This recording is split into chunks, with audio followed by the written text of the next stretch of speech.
Welcome to लक्ष्य IAS academy. लक्ष्य IAS academy में आपका हार्दिक स्वागत है। दोस्तों, जैसा कि हमने पहले वाले वीडियो में बताया था कि जो हमारा वायुमंडल है पृथ्वी पर का, उसको 5 भागों में विभाजित किया गया है। ठीक है, जो 5 भागें यहां पर दी हुई है, जैसा हमने बताया है क्षोभ मंडल, यहां पर भ है,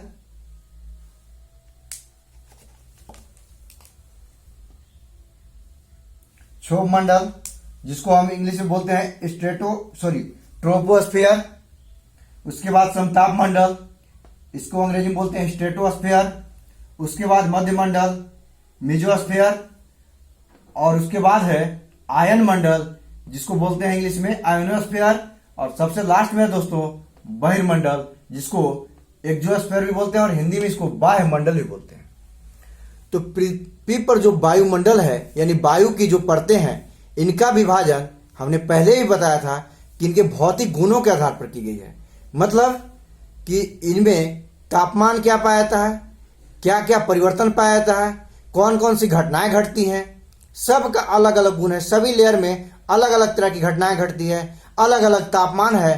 तो इन्हीं फिजिकल प्रॉपर्टी यानी भौतिक गुणों के आधार पर इनको यानी पूरे वायुमंडल को 5 भागों में विभाजित कर दिया गया है। जैसा हमने यहां पर बताया, क्षोभ मंडल, समताप मंडल, मध्य मंडल और आयन मंडल, और सबसे लास्ट में बहिर्मंडल।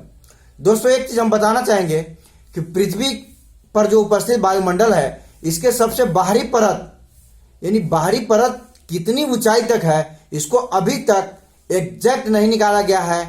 ठीक है, इस पर एग्जैक्ट आंकड़ा अभी ज्ञात नहीं हुआ है, लेकिन फिर भी कहीं कहीं पुस्तकों में 10,000 किलोमीटर तक मैक्सिमम वायुमंडलीय विस्तार मिलेगा।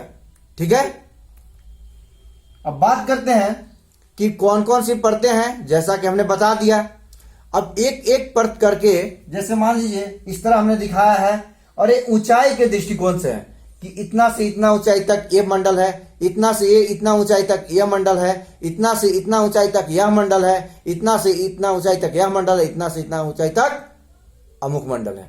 तो सभी मंडलों का ऊंचाई के दृष्टिकोण से उनको विभाजित कर दिया गया उनके भौतिक गुणों के आधार पर। जैसे यहां भी हमने ड्रा कर दिया है क्षोभ मंडल, समताप मंडल, मध्य मंडल, आयन मंडल और बहिर्मंडल। दोस्तों, एक चीज ध्यान रखिएगा, याद करने का एक ट्रिक तो मैंने बताया ही था। क्या बताया था? इष्ट जो देवता है वहां पर इष्ट ना करके इम्स्ट कर देगा, इम्स्ट। ठीक है, इष्ट में स के पहले आधा म लगा देगा, इम्स्ट हो जाएगा। जैसे ई से एक्सोस्फीयर, आई से आयोनोस्फीयर, ठीक है, एम से मेसोस्फीयर, एस से स्ट्रेटोस्फीयर और टी से ट्रोपोस्फीयर। तो इम्स्ट हो जाएगा कि इम्स्ट देवता, आप बोलिएगा इम्स्ट देवता। कोई पूछेगा वायुमंडल के जो परतों का विभाजन है उसका कर्म बताएं, तो बोलना है कि इम्स्ट देवता। अब याद कर लीजिएगा, इम्स्ट में ई और आई को एक साथ रखिएगा, और सब देखिए अल्फाबेटिकली एकदम सीरियल वाइज है। पहले ई आता है, उसके बाद आई आता है, उसके बाद एम आता है, उसके बाद एस आता है, उसके बाद टी आता है। इम्स्ट देवता याद रखना है कि वायुमंडल में परतों का विभाजन इम्स्ट देवता के रूप में है। ठीक है, आगे चलते हैं दोस्तों, एक एक करके हम अध्ययन करेंगे। सबसे पहले हम देखते हैं क्षोभ मंडल के बारे में। ठीक है, क्षोभ मंडल, इसका जो है ऊंचाई में, क्षोभ मंडल को हम अंग्रेजी में क्या बोलते हैं? ट्रोपोस्फियर। ठीक है, इसका ऊंचाई में थोड़ा सा अंतर पाया जाता है, यानी ध्रुव पर इसका ऊंचाई कम होता है और विषुवत रेखा पर अधिक होता है। कारण क्या है दोस्तों? ध्रुव पर तापमान कम है, वहां पर ठंड अधिक है, इसलिए वहां पर कम ऊंचाई, इसका लेयर कम ऊंचा तक है, और विषुवत रेखा पर तापमान अधिक है, इसलिए यह इसका ऊंचाई बढ़ जाता है ऐसे। ठीक है, बात रहा किसका ऊंचाई डिपेंडेंट किस पर पड़ता है, मतलब किस पर करता है, ऊंचाई किस पर डिपेंडेंट है। तो हम देखते हैं कि जो कार्बन डाइऑक्साइड है, चूंकि हम जानते हैं कि सबसे भारी गैस है, तो सबसे निचली परत में आप समझ सकते हैं कि कौन रहेगा, सबसे भारी जो होगा वही ना सबसे नीचे रहता है। तो इसमें कार्बन डाइऑक्साइड की मात्रा सर्वाधिक है, यानी कार्बन डाइऑक्साइड इसी में मुख्यतः पाए जाते हैं।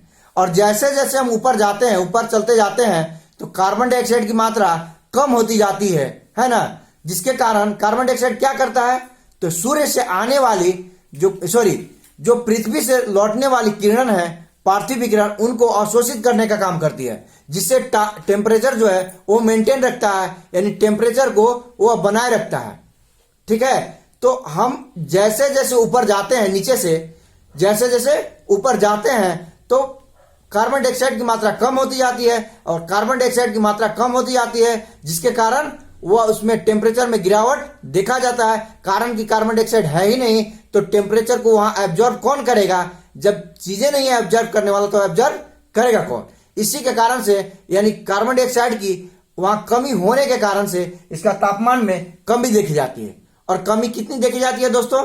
तो प्रत्येक 165 मीटर की ऊंचाई पर क्षोभ मंडल में, प्रत्येक 165 मीटर की ऊंचाई पर क्षोभ मंडल में 1 डिग्री सेल्सियस की गिरावट देखी जाती है। और अगर किलोमीटर में बोले तो 1 किलोमीटर में लगभग 6.4 डिग्री सेल्सियस की गिरावट देखी जाती है। कहीं कहीं पर 6.5 डिग्री सेल्सियस मिलेगा। उससे आप कंफ्यूज नहीं होंगे। ऑप्शन के अनुसार आपको टिक लगाना है, ऑप्शन के अनुसार आंसर देना है।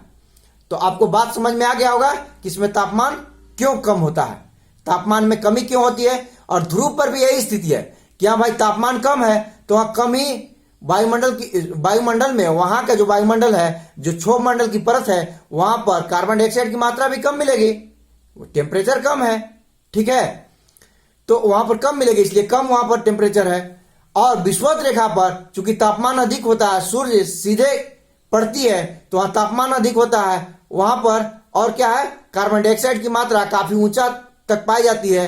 ठीक है, काफी ऊपर तक पाई जाती है। इसलिए विषुवत रेखा पर 18 किलोमीटर, यहां 18 किलोमीटर है, 18 किलोमीटर तक मानी जाती है कि क्षोभ मंडल की मोटाई है। और यही अगर ध्रुव पर की बात कर दें तो 8 से 10 किलोमीटर तक ऊंचाई, 8 से 10 किलोमीटर की ऊंचाई तक पाई जाती है। अब देखिए दोस्तों, इसका इंपॉर्टेंस क्या है।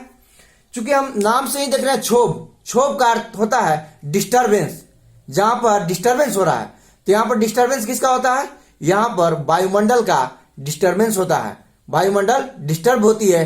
और डिस्टर्ब कहने का अर्थ है कि ये सारी मौसमी घटनाएं यही होती हैं लगभग, जैसे बादल का बनना, बिजली चमकना, ठीक है, तड़ित झंझा, बारिश के रूप में बादल को बूंदों के रूप में बदलकर बारिश के रूप में गिरना इत्यादि, जो आंधी तूफान सभी के सभी जो विक्षोभ होते हैं वायुमंडल में, यहीं पे पाई जाती है क्षोभ मंडल में। इसीलिए इसका नाम भी क्षोभ मंडल पड़ गया। और जितनी भी मौसमी घटनाएं हैं, बादल बनना, बिजली चमकना, आंधी तूफान आना, वर्षा होना, मेघ गरजना, ठीक है, ये सब के सब क्षोभ मंडल में ही होती हैं। तो इसीलिए इसको संवहनीय मंडल का भी उपमा देते हैं, संवहनीय मंडल भी कहा जाता है।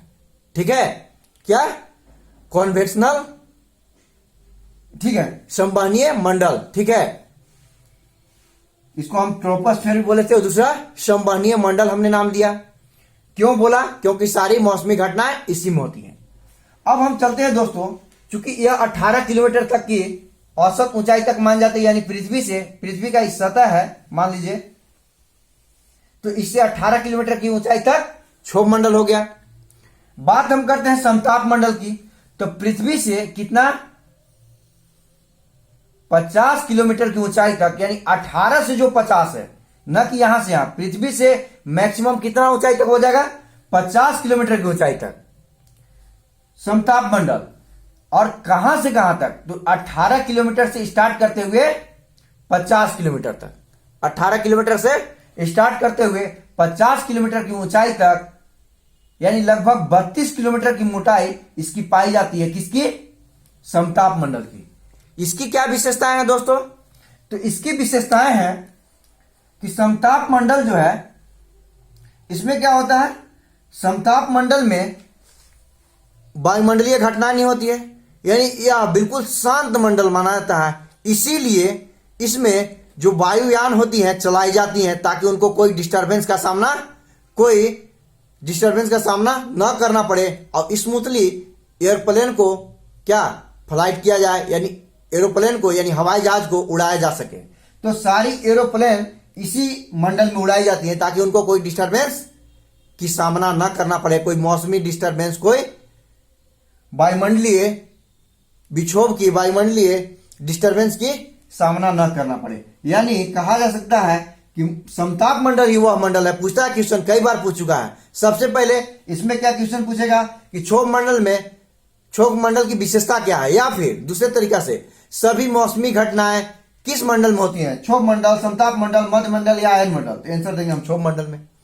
कार्बन डाइऑक्साइड की सर्वाधिक मात्रा किसमें पाई जाती है, तो हम आंसर देंगे क्षोभ मंडल में। लेकिन अगर समताप मंडल के संबंधित, समताप मंडल संबंधित क्वेश्चन पूछेगा तो बोलेगा कि वायुयान को किस मंडल में चलाया जाता है या किस मंडल में वायुयान को उड़ाया जाता है, तो आंसर देंगे समताप मंडल। ठीक है, आंसर समताप मंडल, बहुत इंपॉर्टेंट है, याद रखिएगा। दूसरी बात इसमें, दूसरी प्रमुख विशेषता इस मंडल की यह है, यहां किलोमीटर में होगा दोस्तों। दूसरी विशेषता है कि इस मंडल में ही जो 15 किलोमीटर से ऊंचा, मतलब 15 किलोमीटर से ऊपर और लगभग 35 किलोमीटर तक, कहीं कहीं पुस्तकों में मिलेगा कि 10 किलोमीटर से ऊपर तक, 10 किलोमीटर से ऊपर जाने पर एक परत पाई जाती है जिसको हम क्या बोलते हैं, ओजोन परत। और कहीं मिलेगा 15 किलोमीटर से लेकर 35 किलोमीटर तक की मोटाई तक इसी समताप मंडल में ओजोन परत पाई जाती है। दोस्तों, ओजोन परत के बारे में थोड़ा हम चर्चा कर लें। एक सेकंड पहले, उससे पहले हम चर्चा करते हैं कि ओजोन परत का काम क्या है।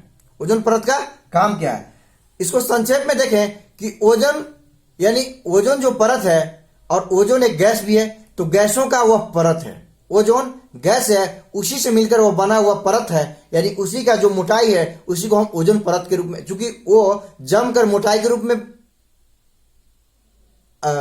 आकार रूप लिया हुआ है, तो उसी मोटाई को हम ओजोन परत बोलते हैं। उसी मोटाई को हम क्या बोलते हैं, ओजोन परत बोलते हैं। यह ऑक्सीजन के 3 परमाणुओं से मिलकर बना होता है। ऑक्सीजन के 3 परमाणु, जैसे यहां है, यहां है, यहां है, तो ऐसे मिल गया ऑक्सीजन, और क्या बना दिया, ओजोन। ओजोन बना दिया। यानी ओजोन का हम परमाणु संख्या बोलेंगे, ओजोन को अगर सांकेतिक रूप में बोलेंगे तो हम बोलते हैं O3। याद रखिएगा, पूछा हुआ है एग्जाम में। ठीक है, कि ओजोन का संकेत क्या है, तो O3। ठीक है, अब बात रहा ओजोन परत करती क्या है। तो सूर्य से बहुत प्रकार की विकिरण निकलती है, तो एक बहुत ही खतरनाक विकिरण जिसको हम पाराबैंगनी विकिरण यानी अल्ट्रावायलेट रेज बोलते हैं, वह जब आता है तो उसे यही रोकने का काम करता है।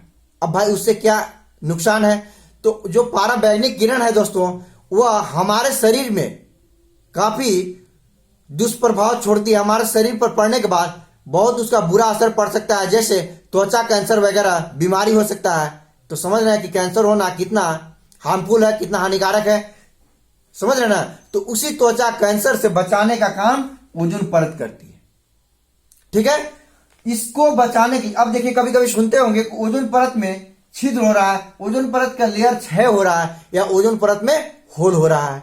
तो कहने का मतलब इसके लिए जिम्मेवार मुख्य कौन कौन सी गैसें हैं, तो जैसे इसके लिए जिम्मेवार गैसें होती हैं कार्बन डाइऑक्साइड, नाइट्रोजन ऑक्साइड, ठीक है, जलवाष्प, ठीक है, इसके बाद सल्फर डाइऑक्साइड है। तो ये सभी जो है इसके CFC है, ये सभी इसके लिए जिम्मेवार कारक हैं। और सबसे ज्यादा इसको क्षरण करने का काम कौन करता है, तो CFC क्लोरोफ्लोरोकार्बन करती है, जो कहां से निकलती है, ऑयल पेंट के डब्बा को जलाने से, जो रेफ्रिजरेटर है, फ्रिज है, इस सब से जो निकलने वाली गैस है वो CFC है। तो उस सब से CFC निकलती है, और CFC ज्यादा इसको हानि पहुंचाती है। लेकिन अगर मात्रा में बोले कि सबसे ज्यादा, ठीक है, पर सबसे ज्यादा उसको छोड़ दीजिए, सबसे ज्यादा प्रभावित करने वाली गैस कौन है, तो CFC याद रखना है। ठीक है, ज्यादा नहीं ध्यान रखना है, सबसे ज्यादा प्रभावित करने वाली गैस CFC है। और उनका उत्सर्जन कहां से होता है, तो रेफ्रिजरेटर, फ्रिज आदि को रिलीज गैस आदि के द्वारा जो गैस रिलीज होती है वह CFC होती है। ठीक है, वही ज्यादा प्रभावित करते हैं। तो इसी से इसी दुष्प्रभाव से, इसी कुप्रभाव से बचाने के लिए, यानी सीएफसी के उत्सर्जन को कम करने के लिए सर्वप्रथम कब हुआ था? 1985 में एक सम्मेलन हुआ जिसको मॉन्ट्रियल प्रोटोकॉल कहते हैं। वह 16 सितंबर को हुआ था। कब हुआ था? 16 सितंबर को हुआ था। इसीलिए इसी के उपलक्ष्य में हर साल 16 सितंबर को ओजोन दिवस के रूप में मनाया जाता है और इसमें लोगों को जागरूक करने का काम किया जाता है कि लोग इस ओजोन परत को बचाने का हर संभव प्रयास करेंगे। और सबसे पहले, चूंकि 1985 में प्रथम सम्मेलन हुआ था, किसके प्रयास से? तो संयुक्त राष्ट्र एवं अन्य 45 देश मिलकर इसको यानी इससे संबंधित प्रथम कॉन्फ्रेंस किए थे, प्रथम मीटिंग किए थे, प्रथम सम्मेलन बुलाए थे मॉन्ट्रियल प्रोटोकॉल में, या मॉन्ट्रियल में, ठीक है, मॉन्ट्रियल, जो कि मॉन्ट्रियल प्रोटोकॉल के नाम से विख्यात है। और सर्वप्रथम ओजोन दिवस मनाने का काम कब किया गया? तो 16 सितंबर 1995 को ओजोन दिवस मनाने का काम किया गया और उसके बाद से यह लगातार 16 सितंबर को मनाया जाता रहा है, यानी मनाया जाता है। ठीक है, तो हम दूसरा चीज जान गए कि ओजोन दिवस कब मनाया जाता है? 16 सितंबर को। कब से शुरू हुआ यह भी आप जान गए। तो ओजोन परत का काम क्या है वो भी हम जान गए। ठीक है, और इसकी मोटाई कितनी से कितनी किलोमीटर तक है और किस मंडल में है, यानी किस वायुमंडलीय परत में है। नेक्स्ट हम चलते हैं दोस्तों मध्य मंडल। अब दोस्तों देखते हैं मध्य मंडल, जो कि तीसरा मंडल है और इस वायुमंडलीय परत का ठीक बीचों बीच का मंडल है। इसकी मोटाई 50 किलोमीटर से लेकर 80 किलोमीटर तक, 50 किलोमीटर से लेकर 80 किलोमीटर की ऊंचाई तक है। ठीक है, अब देखिए इसमें होता क्या है। तो इसकी मुख्य विशेषता है कि इसमें तापमान जो है सबसे कम होती है। इसमें तापमान सबसे कम होती है, काफी कम होती है। और इसमें एक प्रमुख घटना होती है जो उल्का पिंड की हम बात बताए थे, जो उल्का घटना पाई जाती है, उल्का की जो परिघटना होती है, उल्का की जो घटना होती है वह इसी मंडल में होती है। उल्का है क्या दोस्तों? जैसा कि हमने ब्रह्मांड वाले चैप्टर में बताया था कि जो क्षुद्र ग्रह आदि हैं वे अपने चक्कर लगाने, अपने मीन्स सौर मंडल में सूर्य के चक्कर लगाने के दरमियान पृथ्वी के आकर्षण, गुरुत्वाकर्षण शक्ति से आकर्षित होकर पृथ्वी की कक्षा में पहुंच जाते हैं और पृथ्वी की ओर आने लगते हैं। तो उस पृथ्वी की कक्षा में आने के दरमियान, पृथ्वी की कक्षा में आने के दरमियान इसी मंडल में वे जलकर राख हो जाते हैं, वे जलकर राख हो जाते हैं, जिससे पृथ्वी पर होने वाली दुर्घटना से हम बच पाते हैं। ठीक है, कारण क्या है कि क्षुद्र ग्रह आएगा, हो सकता है कहां गिरेगा कोई जान नहीं रहा है, कहीं पर, ठीक है, कहीं पर मानवों के, ठीक है, रिहायशी इलाके में गिर जाए तो वहां पर कितना जान माल के नुकसान हो सकता है। तो उन सभी चीजों से बचाने का काम करती है। देखिए सोचिए, प्रकृति ने कितना सोच समझ के सब कुछ बनाया है। बचाने का काम करती है मध्य मंडल। मध्य मंडल में वे जब आते हैं तो वायुमंडलीय घर्षण से वे इस मंडल में जल जाते हैं, इसी मंडल में जल जाते हैं। यानी उल्का की जो घटना है वह इसी मंडल में पाई जाती है, जिससे हम होने वाली पृथ्वी पर दुर्घटना से बच पाते हैं, जान माल के नुकसान से बच पाते हैं। कभी कभी क्या होता है कि वह पूरा क्षुद्र ग्रह जल नहीं पाता है, जिसके वजह से क्या होता है, उसकी कुछ टुकड़ा यानी जो अवशेष रह गया, जो नहीं जला, वह पृथ्वी पर गिर जाता है और पृथ्वी पर बहुत बड़ा क्रेटर यानी गड्ढे का जो गड्ढा बनता है उसको हम क्रेटर बोलते हैं, उसका निर्माण करता है। ठीक है दोस्तों, जिसका एक उदाहरण जो महाराष्ट्र में लोनार झील है वह इसी का उदाहरण है। क्रेटर बना, उसमें पानी जमा और वह अभी झील का रूप ले लिया है। कुछ समय पहले वो सुर्खियों में था। कारण क्या था? वह अपना यानी उसमें जो पानी है वो अपना रंग बदल रहा था। ठीक है, उसकी भी कुछ कारण है, ठीक है, उसको बाद में चर्चा कर लिया जाएगा। लेकिन इसका थोड़ा परिचय मैंने ब्रह्मांड वाले चैप्टर में भी, सौर मंडल वाले चैप्टर में भी कर चुका था। ठीक है दोस्तों, तो अब हम यहां तक क्लियर कर लिए। फिर मिलते हैं हम नेक्स्ट वीडियो में, जिसमें चर्चा करते हैं आयन मंडल और बहिर्मंडल के बारे में। ठीक है।